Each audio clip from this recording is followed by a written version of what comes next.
না। তারপরে হলো আমি ঢাকা মেডিকেলে 3 বার আসছি। আসার পরে লাশ ওরা দেখায় না, হয়রানি করতেছে, এই জায়গায় না ওই জায়গায়, ওই জায়গায় না ওই জায়গায়, এইভাবে দেখাইতেছে। তারপরে হলো ওরা ওইখান থেকে আমারে সোনারগাঁ থানায় পাঠাইছে। সোনারগাঁ থানায় আমি গেছি, ওইখানেও বলছে যে আপনারাও দেখেন আমিও দেখি। এখন আমি মা কি শুধু ওদের আশায় থাকতে পারি? আমি বৃষ্টির মধ্যে ভিজা, আমি আমার ছেলেরে খুঁজতে আইছি, কোথাও আমি আমার ছেলেরে পাই না। আমি অনেক দিন আমার ছেলেরে খুঁজতে, চিটাং রোড একটা দোকানদার আছে, ওনার আমি পা ধরছি, পা ধরে কইছি যে আপনি আমি কোনোদিন বলবো না, আপনি শুধু বলেন যে এই ছেলেটারে কি আপনি এখানে লাশটা দেখছিলেন?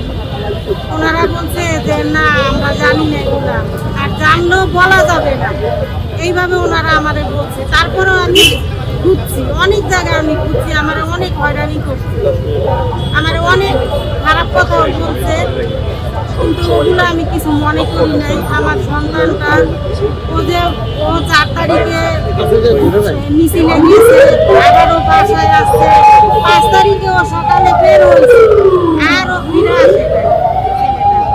তারপরে আমরা খোঁজাখুঁজি পরের দিন করলাম, পাই না। আমি অফিস থেকে আমি গার্মেন্টসে চাকরি করতাম, তখন আমি মানে খুঁজতে খুঁজতে আমি অনেক অসুস্থ হয়ে গেছিলাম, আমার ছেলেটারে পাই না, আমি অনেক ত্যাগ স্বীকার করছি।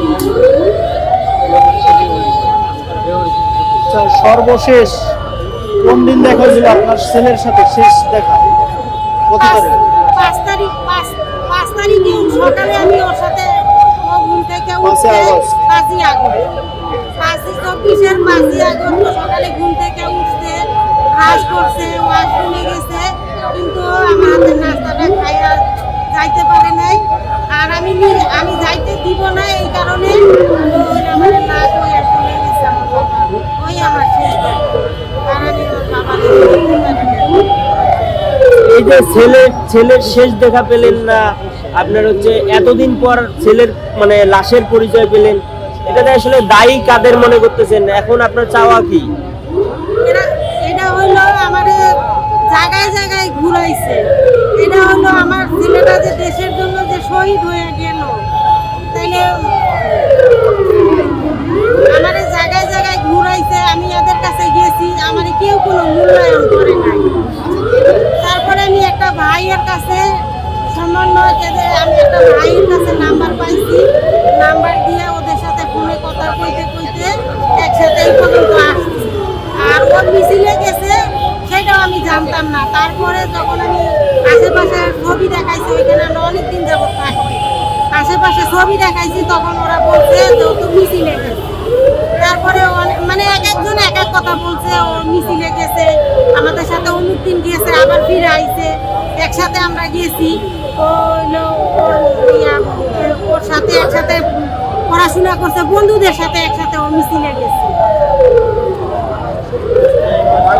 এখন কি চাচ্ছেন তার খবর?